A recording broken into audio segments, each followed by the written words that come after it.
Leksiyana devamlı hürmetli vatandaş. Endiki mavzamında. Mavzudan biri 2019 yıl bugün geçiyor sağa 8. ayının 2. günü hafta geçiyor. Endiki leksiyana mavzusu bunda vatandaş. Devlet İşlakatı Mike Pompeo, Cungo'nun Soğudu sahasındaki yavuz kılmışlarını tanık kıldı. Mavzuda haber 8. ayının 2. günü Amerika avazından Xitay bir gram ilan kılındı haber. Bunda başlar. Amerika Koşmuş Ştatlarının Devlet İşlakatı Mike Pompeo 8. ayının 2. günü yani Cuma günü Mango, Tayland'ın Mango şehrinde bir muhakeme yığınıdı. Cungo'nun bir neçe 10 yıllardan beri soğuda kılmışlarını tanıklayıp erken soğuda toskullu kılış deyip atadı. Devlet İşlakatı Mike Pompeo bayanat ilan kılıştın buran prezident bunda ilan kılganı. 9. ayının 1. günüden başlap kıymeti 100 milyar dolarlık Cungo tuvarlarına 10%'ın tamamıyla böcekliği var. Tamamıyla böcekliğimizdir. Devlet İşlakatı Mike Pompeo Tayland'ın Mango'da yaş rehberlerinin biri yığına katlaşkandı bunda versen. Amerika erken ve adil soğudu gerek. Rekabetli buzgunçılık kılıdığan soğudu gerek emez. Devlet İşlakatı Mike Pompeo bunda görsüldü. Köp yıllardan bir yan soğudu meselesi de Cungo faydılık geldi. Hem de Cungo toxtaydıgan vakit geldi. Hem de Cungo toxtaydıgan vakit geldi. Prezident Trump bu mesele hal kılışımız gerek. Mesele hal kılış için belki irade buluşu gerek dedi.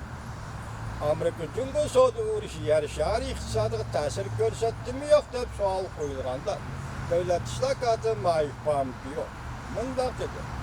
Bir neçe 10 yıldan beri Cungo'nun soğudu kılıkları yarışarı iktisadığı selbi tesir görsetti. Amerika'nın meblağ selişi Devlet İşlakatı Mike Pompeo yanımında görsetti.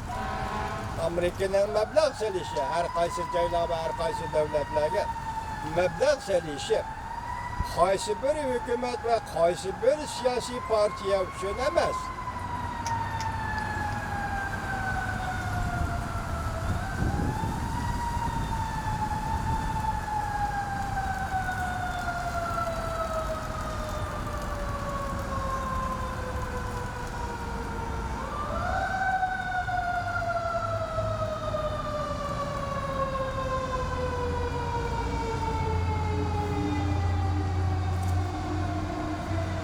Amerika'nın kaysi bir devletlerine ve raylarına meblağ selişi kaysi partiye ve kaysi bir imperiye hükümetler düşünemez. Dedi. Bu katanki sohbet edildi Mango'da. Bu sözün manisi Cungo'nun bir yol, bir belbağ siyasi kartı. Sözde öte Cungo'nun Taşkı İslam Ministeri Wang Yi'ye gelgende Minister Wang Yi bundan dedi. Tam o işte bence buyur. İki taraf oturursa da soğud uğraşından, halkın işten önümde bir şey olamaz.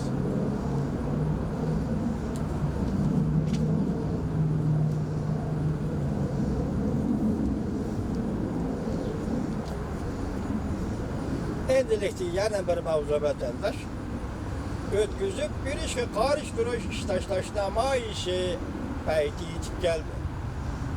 Şangan Hong Kong Cemiyet Teşkilatları birbirine arkadan medet verişti.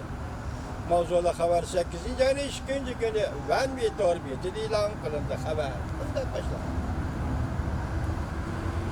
Şangan Hong Kong ötküzüp bir işe karıştırış namayışı, baskoç örneşki başladı.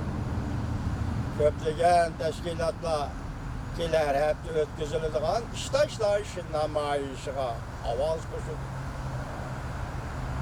Hong Kong hükümeti ilişki tarımak bölüm ve organlar. Bundan bir neçimen mülazim hizmetçileri hükümetinin şehir ahalisinin taleplerine cevap verişine yedekçilik kılıp Keler hep ötküzülüdüğün iştaşlaş namayışı qatnışqa avaz qo'shib.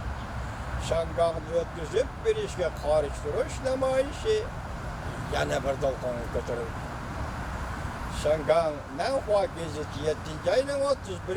günü xabar qilib bunday ko'rsatdi. Şangağın 34 yürüşlük pul muamele organları, bir neçə yüz hizmetçiler hep de ötküzülüdüğün iş taşlaş namayışıga qatnışıdığanlığını bildirdi. Xabarlarga asoslanganda bu qadimki ish tashlash namoyishi Şangağ ommaviy ve xususiy shirkatlarda qurilgan 95 yurishchilik ishchilar uyushmasi birligi tashkillangan.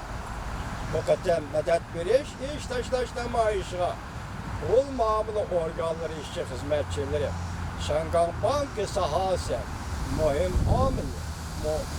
muomala ve ticaret organları, Honghoy Bankası, Zada Bankası, City Bankası, Germania Bankası, Morgan Groye, Şveysariya Bank Groye, Katarlık bankaların işçi hizmetçileri bu namayış qatnışqa avaz qo'shdi.